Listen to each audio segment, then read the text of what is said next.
Okay, so this video will cover time value money. Please note that this is a very, very important topic. It will be in the exam and it will count most of the exam. So what exactly is time value money? It's basically a concept that the money that you currently have on hand is worth more than the same amount of money you'll have in the future due to its earning capacity. And all these different formulas are put in place to prove that.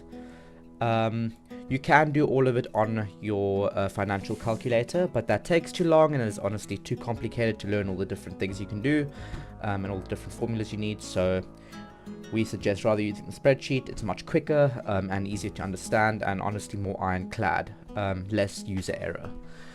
Right, so the first question we're going to cover is on the right side. I've chosen a few exam questions that we can go over. I'll do one in each sector so that you can see where to input formulas and where to input values. So I'll start off with the one on the right here. So the question reads that Mike Jones wishes to invest a sum of money which will accumulate to 330,000 Rand in 10 years time.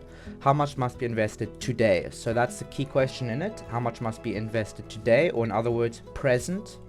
So what's the present value required? And then he goes on to say the interest rate of 13%. So you need to then look for the present value required, which is this one over here. It's this box over here. You can simply insert your functions. So he doesn't state how many times a year. If he wants to do more than one time a year, he will state it. If nothing stated, you assume that it's annually, so 1 times a year.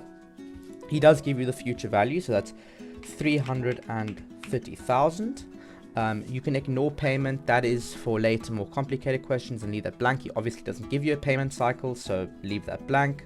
He does give you an interest rate, so that's 13%. 13 over here. And then he says how long. So the N basically stands for how many payments. You can just put in 10 years because this one only works on years. If this were to say, for instance, be monthly, you'd put 12 in over here, and this will automatically calculate 10 times 12. You don't need to then recalculate it and figure out how many payments there'll actually be. It does that automatically. So your final answer will be negative 97,000. The negative is correct, but when you write it in, you need to then make sure that you ignore the negative, and then instead of the comma, you use a point. Okay, the next question is asking how much this person would have accumulated. So we know that they're looking for a future value. So your future value is up here. So you can insert all the different things you need. Here it says 1 times per year. Keep that at 1. There it says a present value of 10,000. So you can make that minus or leave it not. I'll leave it unminus so that you can actually see it at 14%.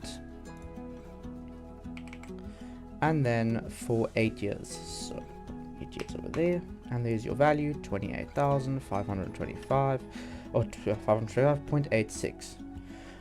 Okay, the next question is actually a trick question used to throw you off. So they'll throw a bunch of values in there that you don't actually need in order to just find one thing, and that's the effective interest rate.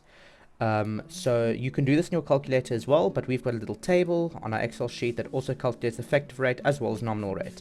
So this one's throwing 10,000 Rand at you. It's throwing 5%, 6 times per year. You only need to look at 2 things, and that's the 5% per year and how many times it's compounded per year. So you can just put your 5% in over there, and then your 6 times per year in over here, and you'll get your effective rate as well as your nominal rate. You just put that in over there. Again, use a point instead of a comma, and leave out the percentage sign. You'll get the answer correct. Okay, the next question is a little more difficult. They're basically looking for payments. So if they're asking for a monthly installment, or how many payments, or how much will those payments be, you'll use a payment formula. So we've got 2. Both of them actually work the same way, but if you're given a future value instead of a present value, you'll use the one on the right. The chance of that coming up in the exam is almost nothing. I haven't seen any in any past papers, so for now I'll just stick to the one on the left unless they're actually specifically giving a future value.